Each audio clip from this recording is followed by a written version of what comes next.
Hi everyone, welcome to the show. I'm Amy. And I'm Sarah, and today we're going to be discussing Till You Came Along by Lorissa Padilla.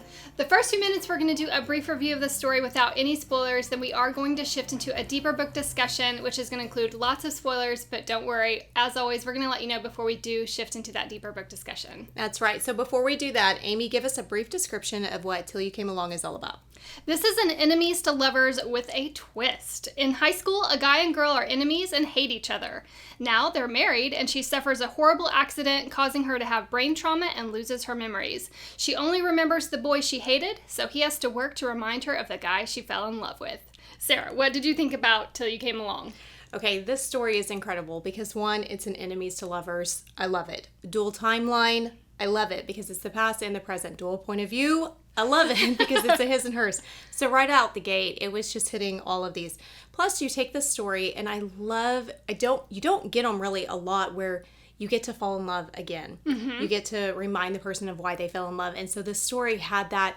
It was so beautiful. It was tragic that what they go through is absolutely agony. I can say that with this story. It was agony for me reading it because I honestly did not know how this story was going to end. I really didn't. I thought, well, this could not happen happily ever after. I really did. What did you think? So this story has a fun, unique take on enemies to lovers, mm-hmm. which I really, really enjoyed that aspect, that unique spin on that. It was very engaging.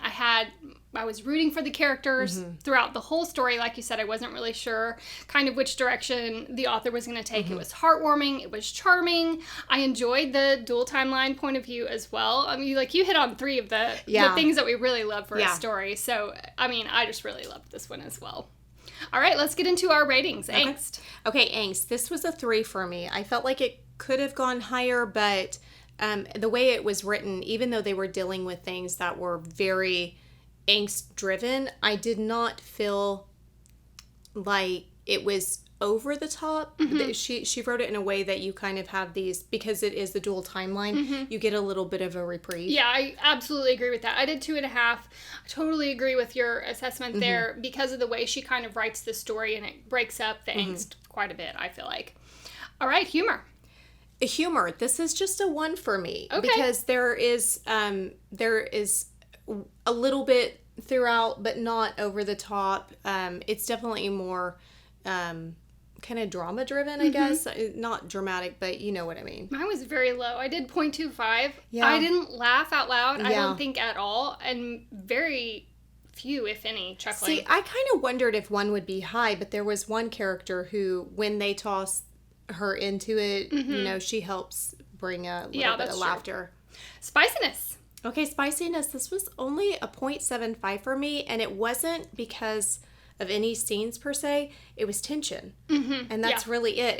And that's probably high. Yeah, so I did 0.25. 0.25. Yeah. So if you want like low to no spice, this is a perfect read. All of the spice scenes are off page.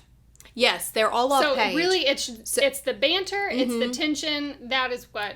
Yeah. Spice for that 100%. Mine is tension. There's no mm-hmm. spice scene. Yeah. Okay, tears. It's a 4. I am not surprised. It was a 4. Tell me why. Because I cried. I cried a lot. Did you cry? Of course she didn't cry. Of course she didn't cry. I did 2 out of 5. Okay. There was a lot of really sad moments in the story. There were some very heavy things that they have to go through. It was hard. It was taxing on them. But my heart is stone. It didn't break through. We're going to get her one day, guys. We're going to get her. I've had some that I've cried. I know. And they're always a shock to me. Okay, overall, this story was a 5 for me. I love that you gave it a 5. It's a 5, guys. Because it's one I will absolutely never forget. I've seen this love story style told before in a movie. Mm-hmm. I've never read it. Same. And I gave it 4.25, but I think I'd like to bump it up to a 4.5 because this was a really special. I will right here. I never change on the spot, but I will. Look at her. I'm so I think this is like the second time Change your tears.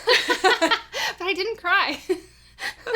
So it was very special. It was genuine, and I love Elliot, the main character, so much. Like top book boyfriend material for me. Yes, Husband, absolutely. Actually. He was The best. And I kept thinking, he reminded me of one of my other favorite characters. And I was just in love. I love these men who are vulnerable and just, Yes, chef's kiss. Double chef's kiss. So good. All right, that concludes this spoiler-free quick review of this story. We're going to shift into a deeper book discussion, which is going to include lots of spoilers.